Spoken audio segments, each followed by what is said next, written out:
Opa, seria esse o cheirinho de uma nova série no canal vindo? Senhoras, senhores e outros, eu acredito que a escrita das letras é um dos aspectos mais importantes na hora de fazer uma música, mas infelizmente acho também que quanto mais tempo passa, menos as pessoas no público geral se importam com isso. O que é uma pena, porque temos um monte de artistas com uma poesia absurda em seus trabalhos, mas que não é tão admirada quanto eu acho que poderia ser. Então, nessa nova série de vídeos rapidinhos, eu quero analisar as letras de algumas músicas que eu gosto, na esperança de que isso de alguma forma ajude a incentivar mais a galera a valorizar a escrita. Então, cara, por que não começar isso com uma música bem interessante, lançada no ano passado, que até entrou no top 50 dos meus singles favoritos de 2022, mas que infelizmente eu nunca consegui de fato falar muito sobre ela, que é a Goodbye Mr. Blue, um dos singles do último álbum do Father John Misty. Essa é uma música de estilo singer-songwriter com folk americana, marcada principalmente pelo violão e o vocal lindo do Sr. Tillman, com um bônus de passagens bonitas de violinos no decorrer da track, e na minha interpretação eu acho que ela traz duas temáticas principais que são o término de um relacionamento amoroso e imortalidade, e todos esses temas girando em torno desse personagem, o Mr. Blue, que é um gatinho. A música já começa com um refrão que vai se alterando com o tempo e suas principais linhas já dão uma boa ideia do que tá por vir. Essa pode ser a última vez que coloco os meus sapatos. Esse lance da última vez vai ser algo bem recorrente no single e que vai ter mais clareza em breve. Em seguida temos descer até a esquina e comprar pro maldito gato a comida cara. Com um pouco de humor, o Sr. Tillman já introduz o Mr. Blue e estabelece a relação não muito amigável entre o cantor e o gato. Mas agora, a primeira linha do primeiro verso coloca todas as cartas na mesa. Esse angorá turco é a única coisa que sobrou de mim e você. Mais importante até do que a introdução, agora sabemos o que exatamente o Mr. Blue representa. E no caso, ele representa não só o bichinho que unia o cantor com sua pessoa amada, mas agora também é a ponte viva que o cantor tem para se conectar com seu passado, quando seu relacionamento ainda existia. Quando entramos em um relacionamento estável, é comum conhecermos a família um do outro, morarmos juntos e até termos um bichinho de estimação para cuidarmos. Mas aí é tenso, né? Porque quando terminamos, o gatinho não tem pra onde ir, então só resta ele ficar com o cantor e ser um constante lembrete do passado com a outra pessoa. E isso, claro, já explica a relação amarga entre ele e o Mr. Blue. Obviamente não é culpa do gato, mas você não deixa de pelo menos entender o porquê a existência dele ainda machuca o cantor. Continuando e fechando o verso, temos: de manhã ele começou a fazer sons que diziam: a última vez não chega cedo demais? Uma já foi, faltam 8, mas não deixa de ser verdade, a última vez não chega cedo demais? Pois é, quando a gente se apega a um gatinho ou um dog, é normal a gente projetar eles conversando com a gente. E nesse caso, ele faz uma referência àquele mito de que gatos têm 9 ou 7 vidas aqui no Brasil, e aqui já é um certo indicativo pro tema de mortalidade que eu falei antes, mas relaxa que a gente volta nisso depois. Seguindo em frente com o refrão, essa pode ser a última vez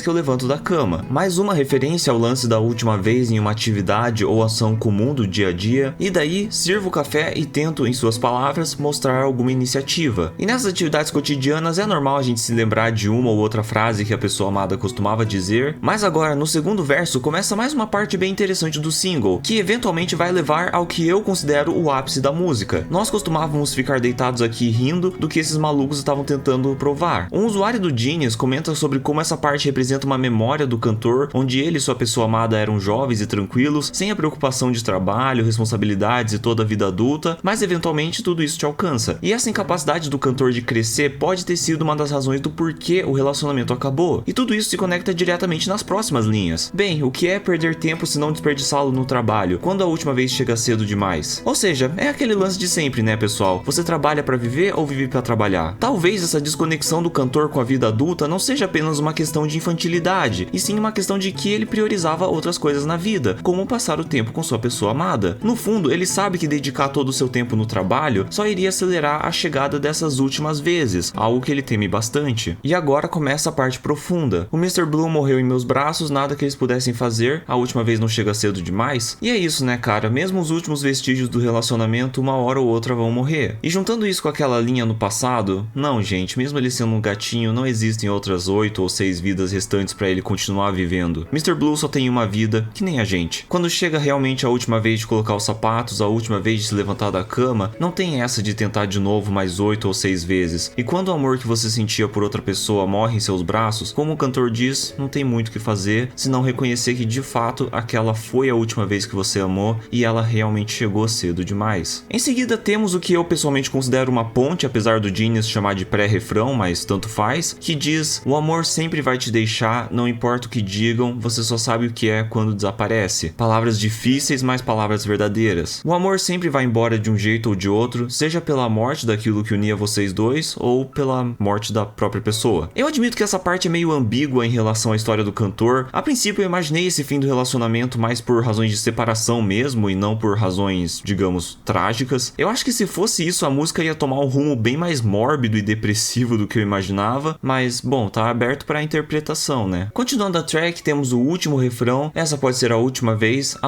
que deito aqui com você. Eu acho que mais direto que isso não dá pra ser. E agora, você jura que não é o gato? Não precisa responder isso, eu vou só acreditar que sim. Seguindo a história, essas linhas podem representar um momento onde os dois estão juntos, mas já não estão se amando, e o cantor se pergunta, será que esse afastamento entre eles é por causa da morte do Mr. Blue? Mas no fundo, ele sabe que não é isso, ele sabe que tá em negação, e que na verdade o Mr. Blue era, ironicamente, o último vínculo que ele tinha com sua pessoa amada, e não a causa do rompimento deles. E finalmente estamos no último verso, que começa com uma ideia interessante, mas talvez, se ele tivesse partido mais cedo, poderíamos ter nos unidos no último mês de junho, quando a última vez foi a nossa última vez. Nessa parte, as anotações do Genius dão uma visão mais humorada e tragicômica da situação, mas eu pessoalmente prefiro mais a interpretação de que, por mais pesado que possam ser esses casos de morte, mesmo de um gatinho de estimação, é curioso como tragédias têm esse certo efeito de às vezes conseguir fortalecer os laços entre as pessoas afetadas por elas, e o cantor se questiona, se o Mr. Blue morresse antes, talvez a dor uniria os dois novamente. Mas é só lembrarmos o que o Mr. Blue representa e já sabemos a resposta desse mundo hipotético dele. E o fato de que o cantor opta por considerar até isso, ao invés de, por exemplo, mostrar a tal iniciativa, nos diz bastante sobre ele. E para fechar o single, essa última reflexão. Se ao menos eu soubesse na época que a última vez foi a nossa última vez, teria dito a você que a última vez chega cedo demais. Quando a última vez foi a nossa última vez, deveria ter te dito que a última vez chega cedo demais. Pois é, tenso, mas talvez seja um importante momento de aceitação do cantor. Assim como foi quando o pobre Mr. Blue morreu, quando a última vez dos dois se amarem chegou, já não tinha muito o que podia ser feito, senão reconhecer que ela chegou cedo demais. E sabe, gente, como uma última consideração, eu sei que a música pode soar bem triste se você for só pelas letras, mas é por isso que eu recomendo que você escute ela. Faça isso e você vai perceber que, apesar de tudo isso, sonoramente ela tem uma atmosfera bem calma e aconchegante. Por isso, você pode enxergar a Goodbye Mr. Blue como uma pequena jornada sobre superação, com palavras melancólicas e sim difíceis de serem ouvidas, mas com um pequeno fundo de esperança em toda a sua adoração. Então é isso mesmo, senhoras, senhores e outros. Se vocês gostaram da ideia, deixem o like, compartilhem o vídeo e se inscrevam no canal. Deixem aí nos comentários caso você tenha uma interpretação diferente ou caso você queira ver uma outra música com a letra sendo analisada. E é isso, até a próxima e falou!